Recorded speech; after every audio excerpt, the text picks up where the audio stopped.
harto tema por conversar hoy día. Partamos por lo trascendente. Danilo, ¿te parece que el golpe de la señora Macron era para tarjeta amarilla o roja? Tarjeta roja. Roja, era un golpe aleve. Un golpe, sí. Pero Macron dijo que estaban jugando. Exacto. Pero los juegos violentos dentro del matrimonio nunca han resultado bien, ¿no? No. Ay, pero lo peor es su cara.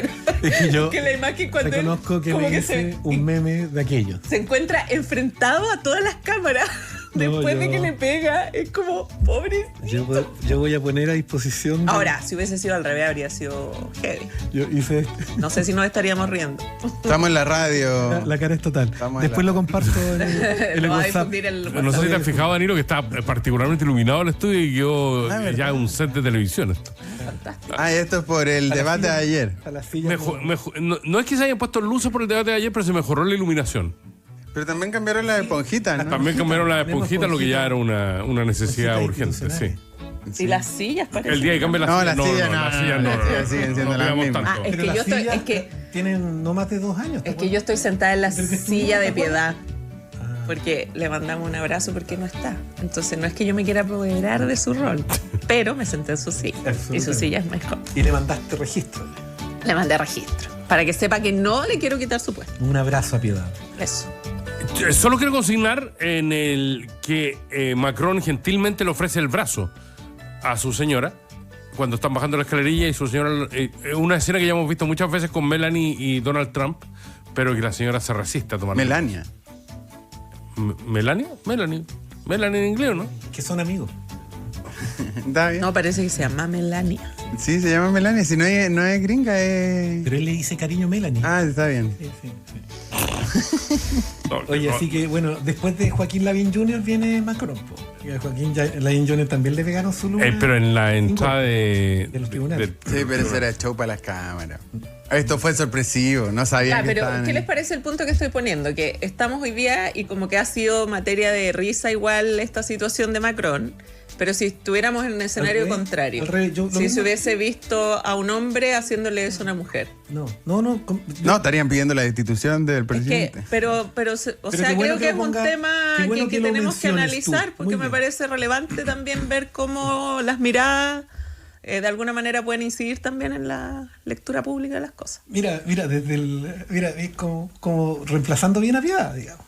No, espectacular, digamos. No, pero es cierto, efectivamente, es muy Me va bueno a el pasar punto. una mención. Es muy bueno el punto porque muchas veces se discute desde el punto de vista que nos toca el rol de hombre en desconstrucción, el tratar de definir si las mismas situaciones, tratándose de hombres o mujeres, son asimilables. Y es muy bueno el punto que pone Patti. Si hubiese sido la mujer de Macron la que asomada en el avión hubiese recibido un golpe de esas características, estaríamos haciendo otra clase de interpretaciones y, como dice Danilo, otra clase de emplazamientos. Pero igual hay que poner puntos sobre el físico en general. No estoy hablando de Macron en particular. Sí, po. El físico de los hombres, un manotazo de Aldo Chapacasa es distinto a un manotazo No, de... estoy pensando en el escenario tal cual. En esa imagen, la pareja Claro. invertida nomás. Bueno, y además ella, Llama recordemos, la diferencia de edad. eso te iba a decir que ella fue profesora de él. Ah, ¿no? claro, Creo que fue profesora de él, baile, sí. algo así. Otro tema, No, ahí hay tenía una 40 y él relación tenía muy- 15. Sí, ahí hay una relación muy extraña. Patricia Muñoz, abogada ex defensora de la niñez. Danilo Herrera, cientista político y coordinador digital de la campaña presidencial de Carolina Toá. Hola, mira. Danilo. Hola. Rodrigo Sandoval, abogado experto en Derecho Migrante y Gestión Pública, académico de la Universidad de Chile. Oye, Rodrigo, ¿qué te parece el debate sobre reactivado sobre el derecho a voto de los migrantes? Oportunista, dilatado, pero en algún momento necesario. Yo soy de los que cree que hay que revisar de qué forma se define la participación política de los migrantes. Mira, cuando tú le recibes migrantes en Chile y asumes que esos migrantes van a tener una estadía a largo plazo, una definición que los estados deben tener es qué rol le asignan a ese distinto en lo que es tu etos social, ¿vale?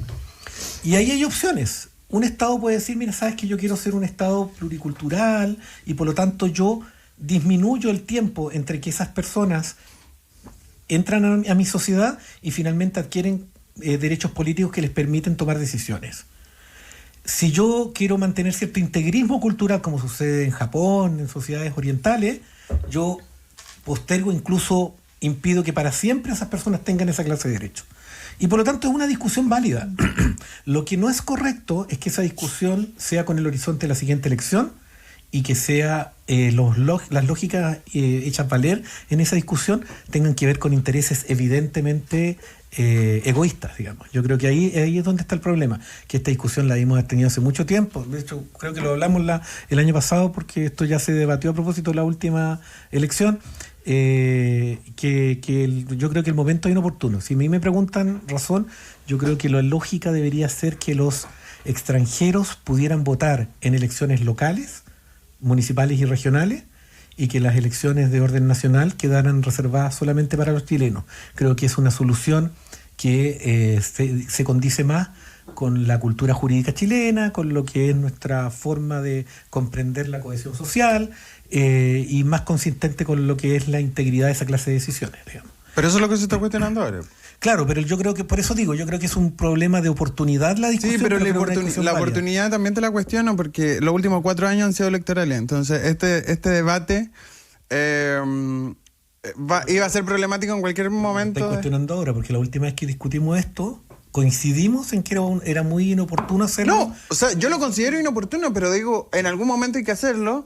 Y como se dijo en este panel la semana pasada, no podemos poner como excusa para debatir o dejar de debatir un tema que es un año electoral. O sea, lo mismo se ha dicho sobre el aborto, lo mismo se dijo sobre la Comisión de Paz y Buen Entendimiento. Como estamos en año electoral, así que esas cosas no van a pasar. No, tenemos que discutirlo, y desgraciadamente es un año electoral, pero tenemos que discutirlo y tenemos que tener una posición al respecto. Yo estoy de acuerdo con la posición de Rodrigo, voto regional y municipal, y para las nacionales ciudadanos, y si hay extranjeros que quieran votar porque están arraigados en Chile, la nacionalidad es una carta y está completamente abierta, y adelante. ¿Y tú, Patricia? Sí, yo más que la oportunidad me preocupa el fondo del debate, y en ese sentido creo estar con lo que dice Danilo, en el sentido de que es un debate ineludible. El punto es que no se hace.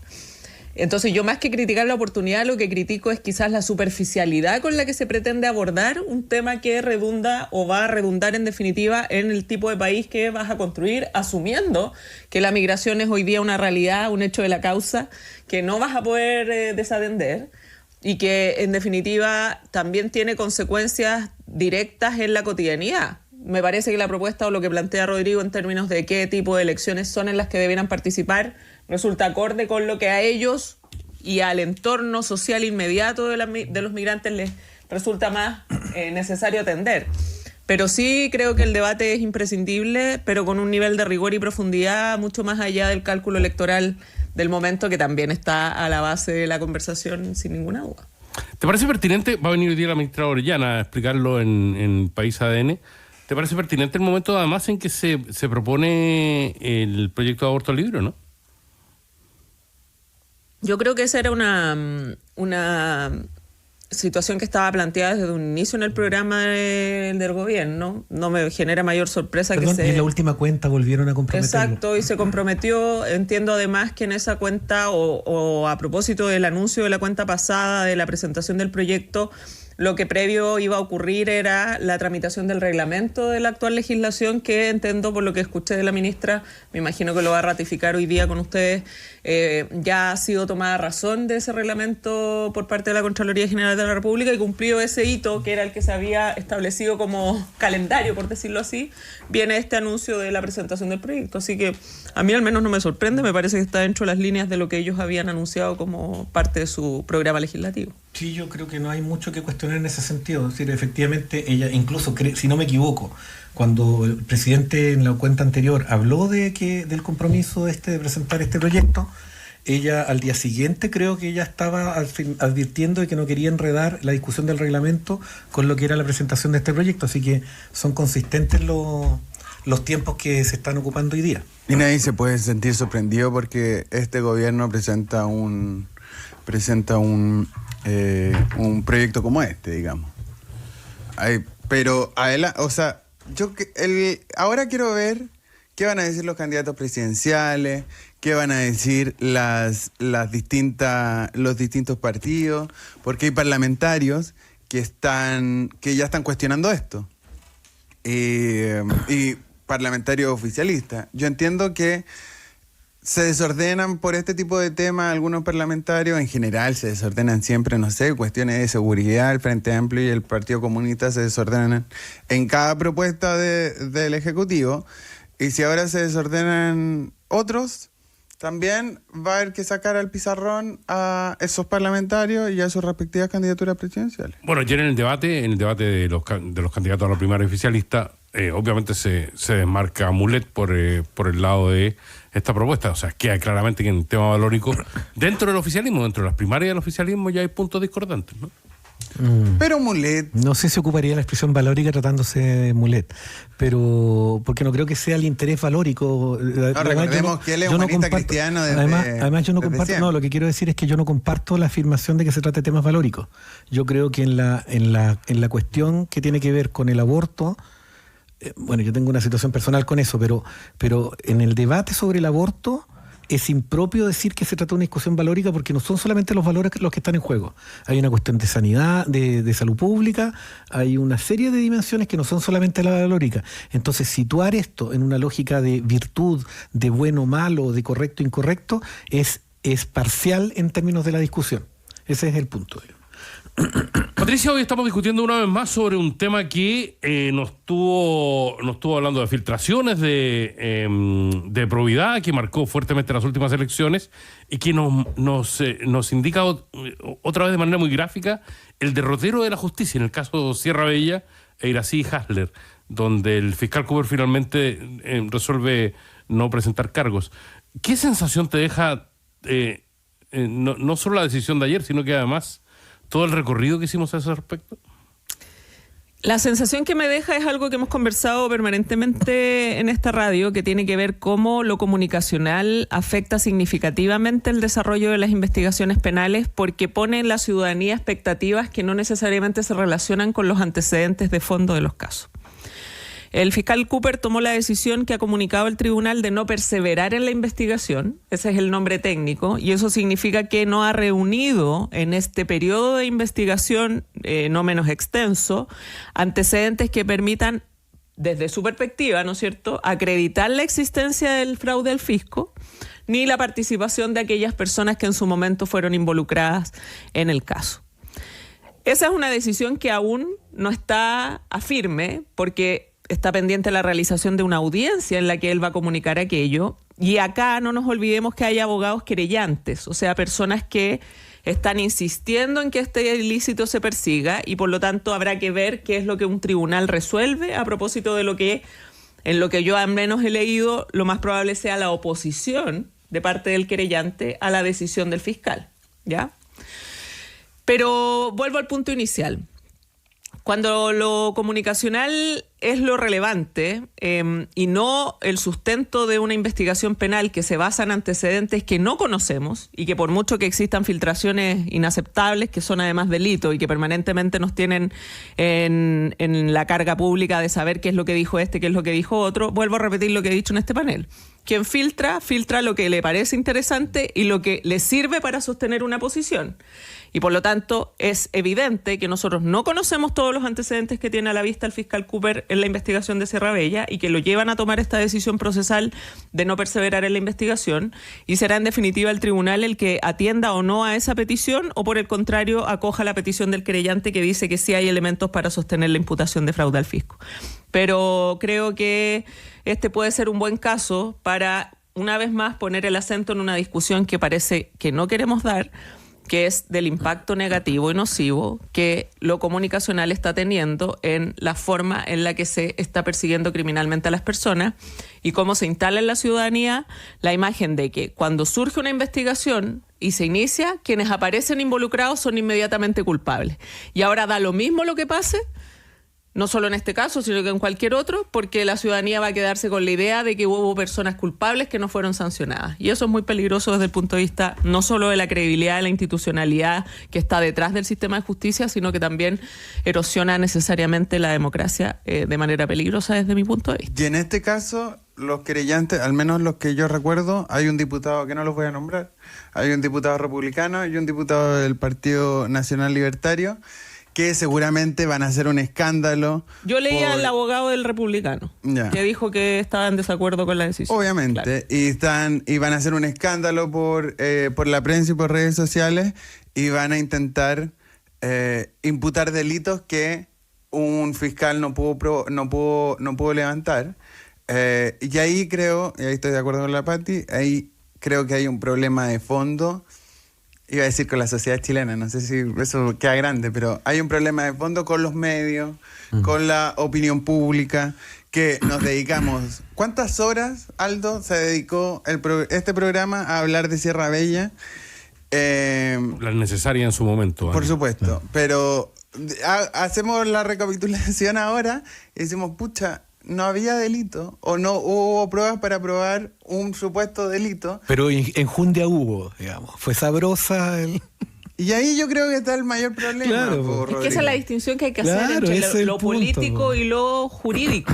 Es el punto. Y eso es lo que la gente obviamente no logra entender, porque cuando tú resaltas un caso comunicacionalmente, si la mirada está puesta en eso, es muy difícil que hagas la distinción. O sea, que la persona pueda decir, ya no, es que pueden haber cuestionamientos legítimos en el ámbito político que son, más allá de si eso implica o no la comisión de un delito. Esa diferencia parece ser demasiado sutil para lo que estamos enfrentando. Es complejo porque justamente la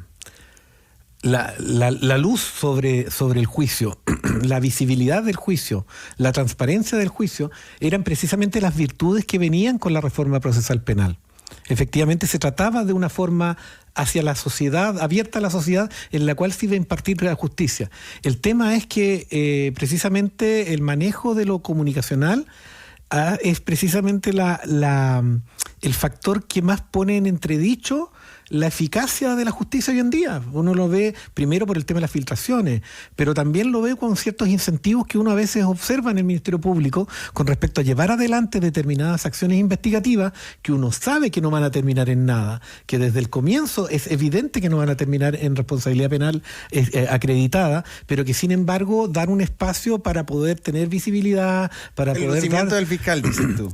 Del fiscal y del Ministerio Público en algunos casos, porque hay veces en los cuales son fiscales muy proactivos y otras veces en las cuales uno nota que es el Ministerio Público el que necesita situarse comunicacionalmente en determinados contextos y eso responde a determinadas estrategias de persecución penal.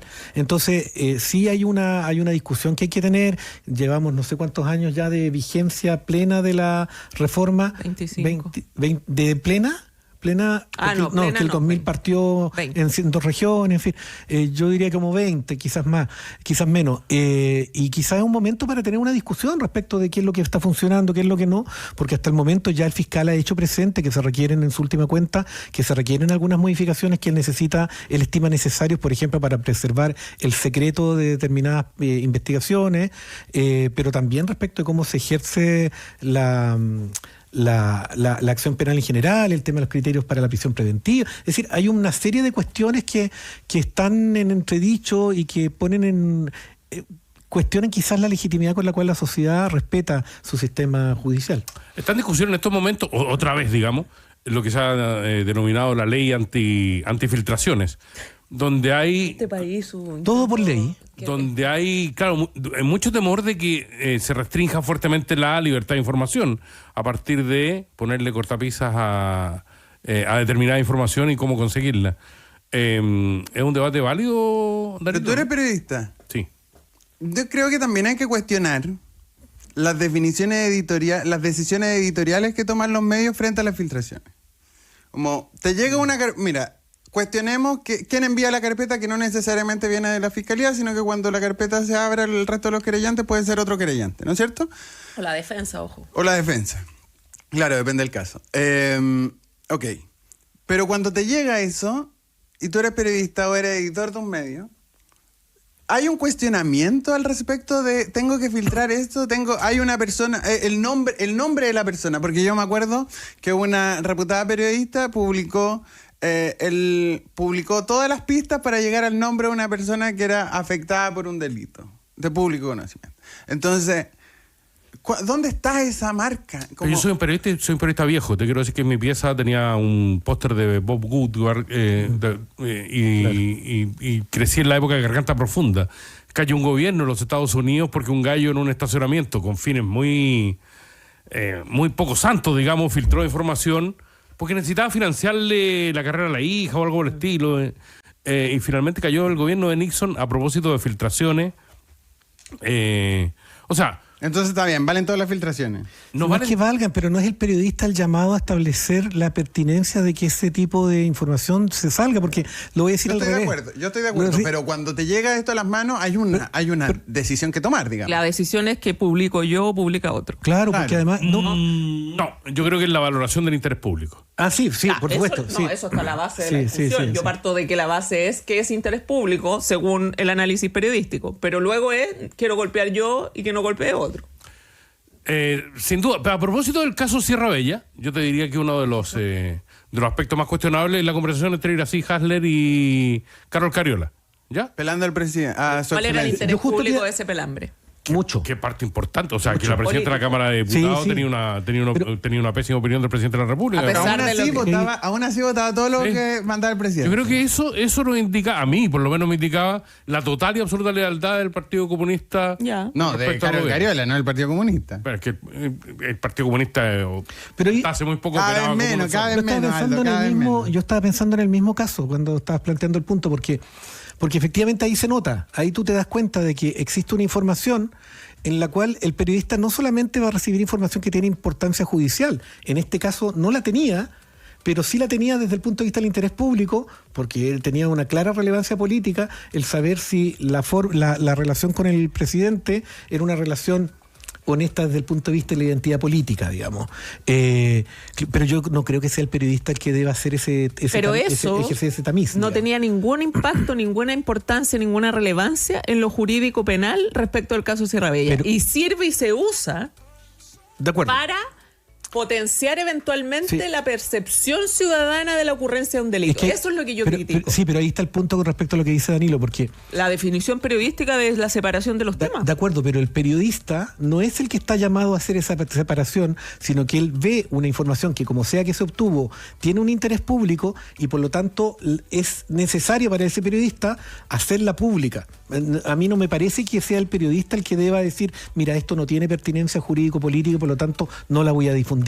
¿Pero no te parece que es relevante hacer un análisis que tenga que ver con el impacto de los involucrados?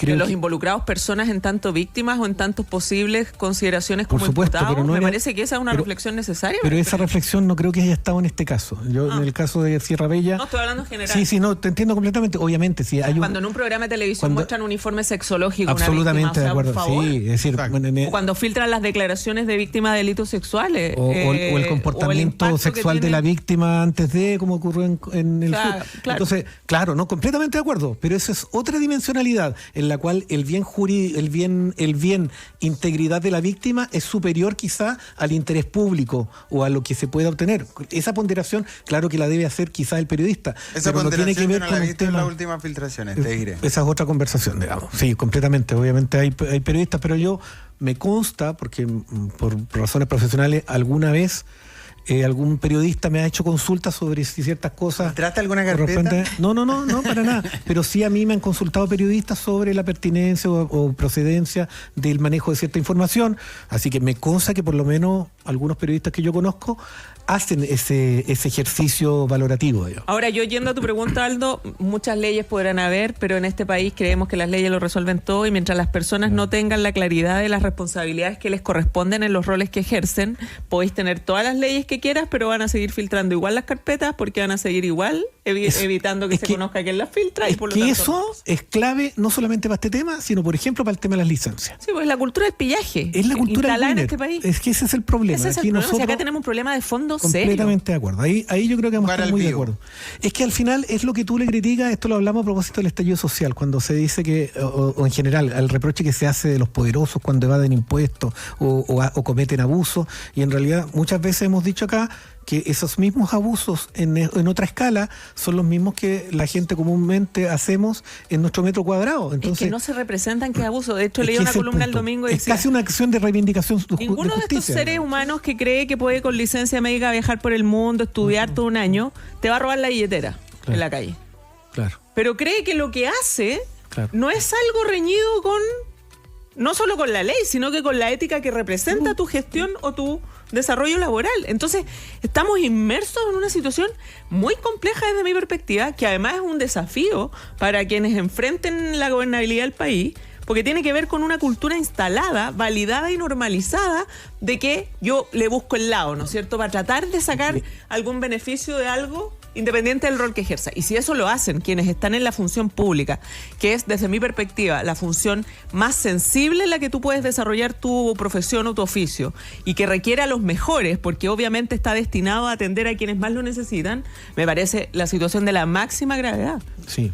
Patricia Muñoz, Danilo Herrera, Rodrigo Sandoval hacen esta mañana con nosotros País ADN. ¿Quieres pasar una mención conmigo, no? Bueno. ¿Qué tengo que leer? ¿Esto va a ser en serio? Pensaba que era en serio, vale. Es que no las tengo. Patricia Muñoz, Danilo Herrera, Rodrigo Sandoval hacen esta mañana con nosotros País ADN. Tenemos que hablar de la licencia necesariamente, que es el escándalo que remesa al país en estos momentos. Pero quiero tocar con ustedes someramente, si se me permite, el tema del ex subsecretario Monsalve, precisamente a partir de una licencia que en algún momento pedí, las nuevas filtraciones del celular, además de las declaraciones publicadas por el diario La Tercera este fin de semana. Rodrigo, ¿qué aspecto de lo que ha sido el proceso Monsalve es el que más te llama la atención hasta el momento? La frivolidad. Es decir, dejando aparte el tema penal, digamos, aquí efectivamente hay un comportamiento. Yo soy de los que sostiene que aquí va a ser muy difícil probar la violación y por lo tanto esto se va a quedar, si no operan fuerzas mediáticas, digamos, desde una razón de técnica jurídica pura, va a ser muy difícil probar la violación. Hay ciertos aspectos de la violación que no se pueden tratar muy evidentemente, pero que hacen difícil que si los dos no se acordaron, si los dos se declaran no acordarse lo que pasó esa noche, y además los peritajes tuvieron lugar tanto tiempo después, la ocurrencia de la violación va a ser muy difícil de probar. Pero fuera de ese aspecto, lo que ha ido cambiando y lo que cada vez nos impresionamos más de lo que se va sabiendo, es la frivolidad con la cual se asumía un rol tan clave como es el de la Subsecretaría del Interior. Yo debo decir que no es primera vez que a mí me toca constatar que funciones de esas características, particularmente la de la Subsecretaría del Interior, son entendidas como una especie de privilegio que permite a ciertas personas darse ciertos gustitos. Y estoy hablando tanto de los titulares como de los equipos, ¿ya? Esto de sentir que porque uno tiene a cargo a las policías, y ahí también hay otra discusión que podríamos tener, que tiene que ver con, y que explica un poco la actitud de la subdirectora Vilche, no recuerdo el cargo que tenía, es esta necesidad que tienen algunas policías de mostrarse muy atentos con lo que le pide la autoridad. Eso también es una discusión que hay que tener. Pero precisamente el estar en esos cargos hace que a algunas personas de verdad se les pierda un poquito la pelota y empiezan a pensar que porque tienen escolta, que porque tienen equipo, que porque tienen ciertas oportunidades, porque tienen policías a disposición, porque viajan en helicóptero, empiezan a sentir una especie de desbordamiento respecto de sus limitaciones como una persona común y corriente, y sobre todo con el respeto que uno tiene que tener a las funciones públicas cuando tiene el honor de ejercerlas. ¿Patricia? Mira, la verdad es que a mí me sigue pareciendo sorprendente que hayamos estado sujetos al mandato en el ámbito de la seguridad de una persona de las características de este señor. No solo por lo que conocimos en su momento en relación a esto de borrarse el fin de semana previo en el 18, ¿se acuerdan que no llegó a dar el resultado del análisis de los homicidios? Que además tiene que recurrir a la policía, y legítimamente, por cierto, para poder saber qué es lo que hizo el fin de semana. Pero luego, a propósito de lo que hemos conocido estos últimos tiempos, buscando trabajadoras sexuales en páginas web, pensando en que su rol es el que lidera, por ejemplo, la mesa intersectorial relacionada con la trata de personas, cuando sabemos que la trata de personas con fines de explotación sexual es una realidad en nuestro país que no solo debemos prevenir, sino que debemos combatir firmemente. Entonces, de verdad, cuesta comprender que hayamos estado sujetos al control, comillas, de una persona que ejerciendo un rol de autoridad precisamente lo que hacía era todo lo contrario a lo que su función mandataba. Y acá engancho con lo que hemos hablado, ¿no es cierto? Desafortunadamente no solo tenemos una cultura relacionada con el pillaje, esto de ver por dónde saco beneficios de las cosas, sino que también con gente que ejerciendo una función pública no logra entender el valor de ese rol, la importancia y trascendencia que tiene ejercerlo no solo desde la perspectiva de las funciones que la Constitución y la ley establecen, sino desde una mirada ética que es exigible en todo sentido en el ejercicio de una función tan crítica además como la que él desempeñaba. Danilo Herrera. Bueno, muy de acuerdo con lo que se ha dicho. Yo me gustaría agregar que decepcionó a Chile el comportamiento del señor Monsalve en su cargo como subsecretario. Y también, de nuevo, vamos a entrar en esta discusión porque lo que nos enteramos anoche de conversaciones, de búsqueda, que son impropias para un subsecretario, también entran en esta lógica de buscar por la prensa, apuntar con el dedo por algunos cuestionamientos. Yo puedo cuestionar ese comportamiento por su cargo como subsecretario, pero el link que hagan y que se está haciendo en toda la prensa en este momento y la sociedad completa lo está haciendo con su posible delito. Con esta búsqueda me parece cuestionable. Oye, Danilo, ayer fue Dorothy Pérez, la Contralora, a la Cámara, y dijo dos cosas. Una que me pareció muy bien y otra que me pareció muy mal. Dijo que este cruce de datos, cruzar datos de licencias médicas con viaje al extranjero, lo podría haber hecho cualquiera de las dependencias que en este momento están siendo cuestionadas. No, pues la corporación de Arica no tiene acceso a que eso no es cierto. Yo alguna vez traté... Obvio que no. A ver, a mí alguna vez... Perdón, no quiero contravertir a doña Dorothy, de la cual tengo la mejor opinión, pero no es cierto. Y no es cierto porque yo personalmente, en algún momento, me llegó alguna información de una persona que se encontraba con licencia, traté de hacer la pesquisa. Y no llegaste. La verdad es que llegué por vía informal, pero como me llegó el dato, averigüé finalmente y la persona efectivamente había salido del país, pero yo no tuve alguna herramienta formal a través de la cual a llegar al conocimiento oficial, al conocimiento formal, ese antecedente que tenía. No, y la segunda ¿Y eso es lo que te pareció bien? Claro. Esa es la que me pareció bien. Pero está mal, Aldo, porque no se puede. Pero lo que me pareció mal es decir, uy, ahora voy a investigar a Dipreca y a... ¿Te pareció mal o te dio miedo? ¿Cómo se llama? Capredena. Y a Capredena. O sea, ¿por qué tenés que andar anunciando? O sea, si la otra cuestión la hiciste así de... Porque da lo mismo, ¿no? Da lo mismo, ya son hechos pasados. Yo creo... hay ciertas instituciones que creo que todavía tienen la capacidad para ejercer presión, para... ¿Sabes que no te metáis ahí? Y es poco conveniente. Bueno, o están consiguiendo certificados de tratamientos médicos en los lugares en donde estuvieron. Advertir, oye, voy a investigar a todos los coroneles que fueron a Orlando con... claro. Y vamos viendo tratamientos de la alopecia. A Turquía. A Turquía. Pero... En términos generales somos todos... Lo que queda como la sensación que somos todos como malos con respecto a aprovechar la instancia, ¿no? Mira, yo creo acá que por supuesto el principal responsable es el funcionario público que consciente de que no está enfermo hace esto, pero también no dejemos de poner ojo y énfasis en los médicos.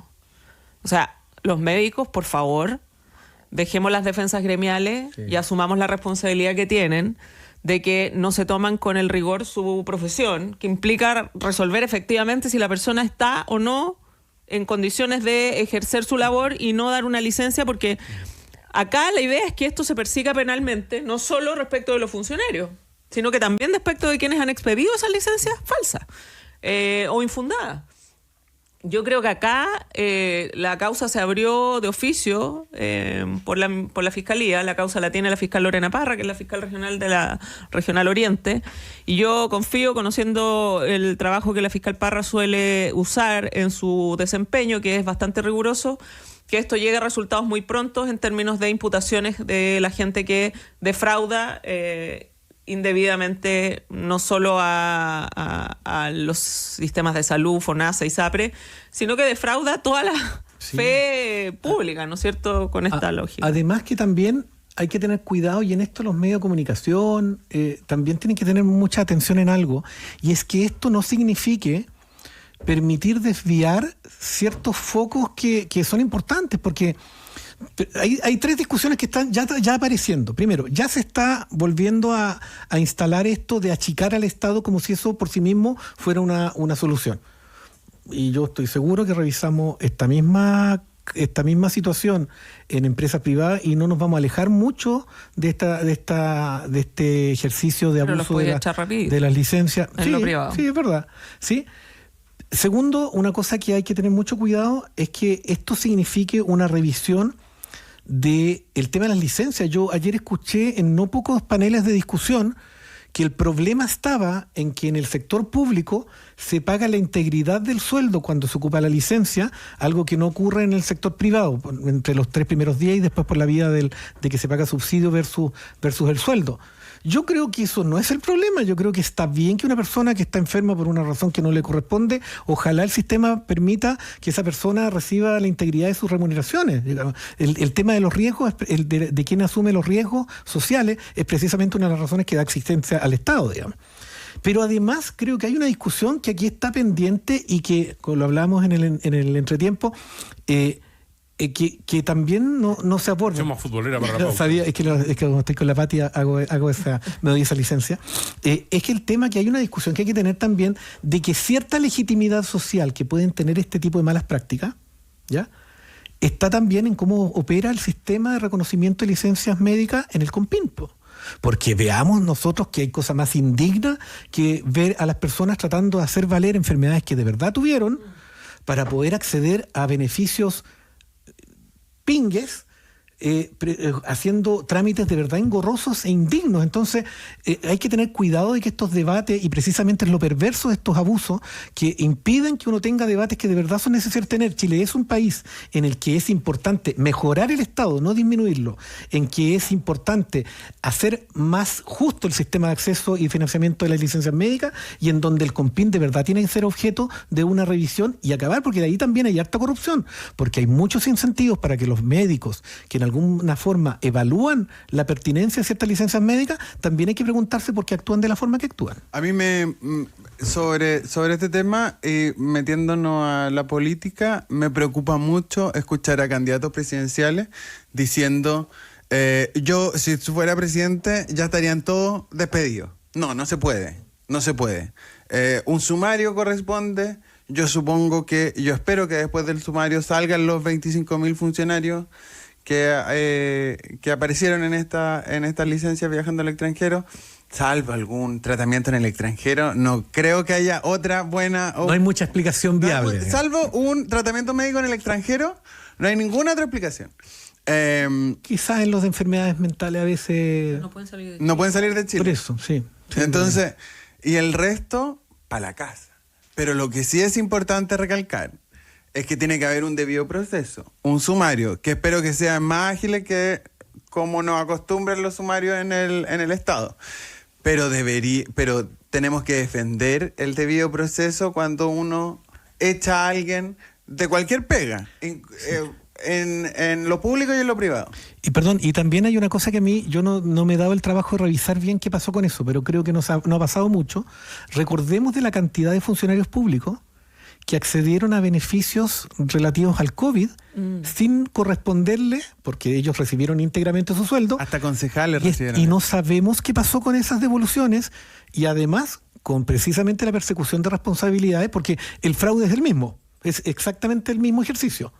Sí, yo creo que a propósito de lo que dice Danilo, también esta es una oportunidad que, insisto, más allá de los análisis electorales, se dé en cualquiera de quienes prosperen en la lucha presidencial, digamos, a propósito de la modificación. Bueno, yo he dicho permanentemente que la modernización del Estado es una cosa muy necesaria. Y si hay cosas y aspectos en los cuales la modernización debiera abordarse, tiene que ver, por ejemplo, en una modificación del estatuto administrativo, algo que implique una revisión de la forma en la cual se realizan las investigaciones respecto de funcionarios públicos, que nos sometamos al debate necesario y profundo de cómo se evalúa la función pública, que sabemos que es algo que suele generar la mantención de personas que no necesariamente están cumpliendo con su rol.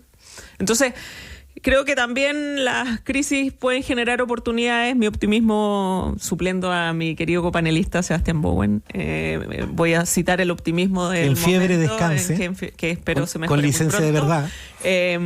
La idea es que también aprovechemos esto como país y la política se ponga de acuerdo y tras una decisión conjunta y unificada de realizar estas acciones que hagan que quienes están en el Estado sean quienes realmente comprenden, y vuelvo a insistir, el valor de la función pública, la relevancia que ella tiene, el impacto que genera en las vidas de los ciudadanos de este país cuando se ejerce bien y no abusivamente. Sí. Y bueno, y también manteniendo ciertos resguardos. Me afirma una fuente muy calificada y muy confiable, muy amiga de este programa, que primero hay que revisar bien el informe, porque parece que el informe tiene algunas inconsistencias según me señala, y también que ya hay registro de que alguna vez la PDI se negó a entregar esta clase de informaciones cuando algunos servicios la pidieron. Es que a mí no me te la van a consta dar. porque yo en algún momento la pedí. Es que no te la va a dar la PDI. Y está bien que porque no corresponde que la den, pero por Si eso la es Contralora importante. se refiere específicamente al COMPIN, a FONASA.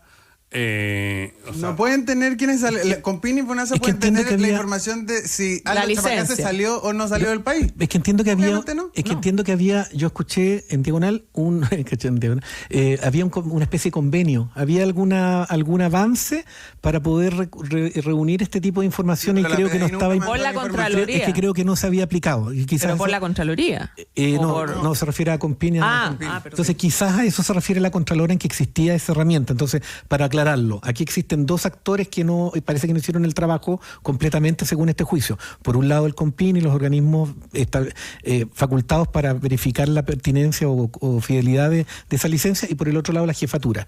Yo lo que sostengo es que en el caso de las jefaturas no contaban con las herramientas para poder establecer eso. Tampoco, que era en mi caso, por ejemplo, yo me enteré y me mostraron las redes sociales de la persona. Tampoco corresponde que yo en una instancia cuenta formal, abierta, sí. claro, pueda hacer valer una red social de una persona si tiene cuenta Soy privada. abogado, pero quizá sería acoso laboral. Claro, es decir, hoy día con Ley Karin, anda a ver si tú, de repente, el meterte en las redes sociales puede ser una especie de lectura sobre ese punto. Claro, supuesto. tienes toda la razón. Es que a eso voy, hay que pensar en cómo modificar esto para que nos permita, sin tratarse de una persecución, sino que más bien herramientas útiles para que aquellos casos en los que tenemos información sobre el abuso y el mal uso de herramientas que el Estado brinda puedan ser indagadas con celeridad y con efectividad. Y sí, y también hacer un punto.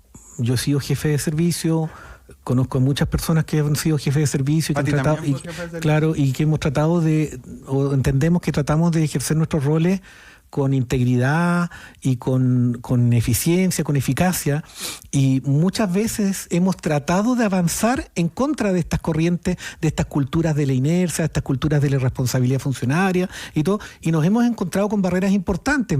Todos nosotros alguna vez que hemos llegado hemos tratado de evaluar correctamente y no poner 7 en todo, y no hemos encontrado con el problema de las asociaciones gremiales. Todos nosotros hemos tratado de establecer criterios de eficiencia e incentivos razonables vinculados con las funciones públicas en los servicios. Todos hemos tratado de avanzar, y a veces, créanme que es muy difícil para algunos de los que hemos intentado ese camino perseverar, porque de verdad las barreras son demasiadas, y a veces uno prefiere avanzar en el sentido en el sentido del tema que te lleva ahí, y hacer cierta ponderación respecto a las posibilidades, las condiciones objetivas que te permiten en algunos casos avanzar en este tipo de cuestiones. Por eso Yo hay fui que jefe- consolidar una estructura mejor. Yo fui jefe de gabinete de un servicio, y mi jefe le puso un 5 a una funcionaria.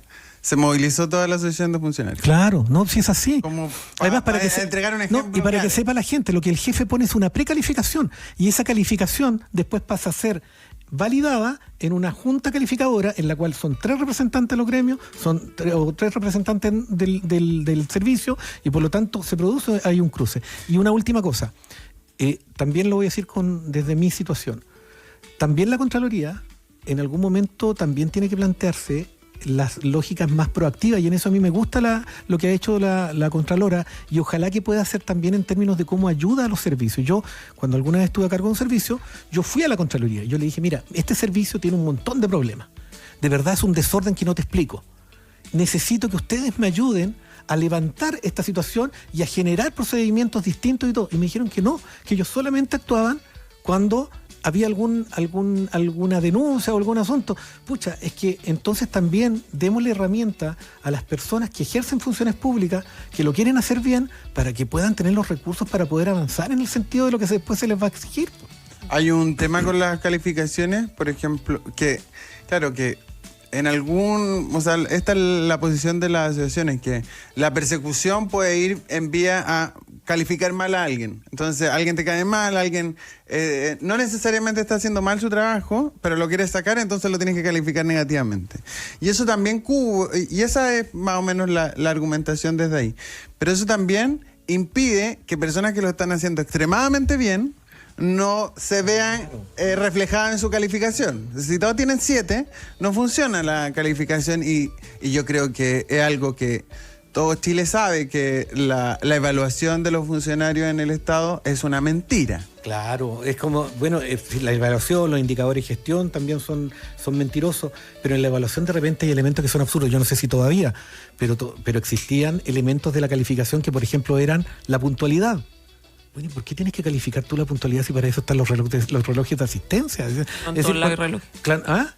No, pero en este caso lo había. Entonces, lo que quiero decir es también hay una discusión que hay que tener, pero generemos la posibilidad de tener ese debate de forma objetiva. De nuevo, es otro tema que hay que analizar con lógica de Estado y no ocuparlo en forma oportunista por cada corriente, por cada grupo político.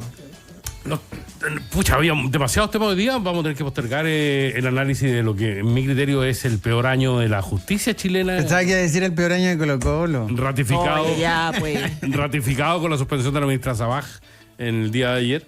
Vamos a ver si se le abre cuaderno de remoción. Los comportamientos conocidos son particularmente graves en relación a lo que exige el devenir judicial y el rol de juez. De todo lo que se ha sabido, el caso de la ministra Sabaj, yo creo que es el más groseramente... Quiero defenderte frente al bullying de Danilo Herrera y decir que él, que tan joven, jamás vio a la Unión Española en peligro de descenso en su corta existencia. No, por supuesto, yo estuve llorando en la galería del Santa Laura cuando le dimos vuelta un partido a Puerto Montt. Puerto Montt, sí. A Puerto Montt.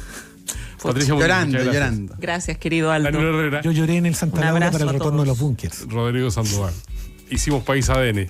Ya seguimos. Conversar es nuestro mayor patrimonio. País ADN.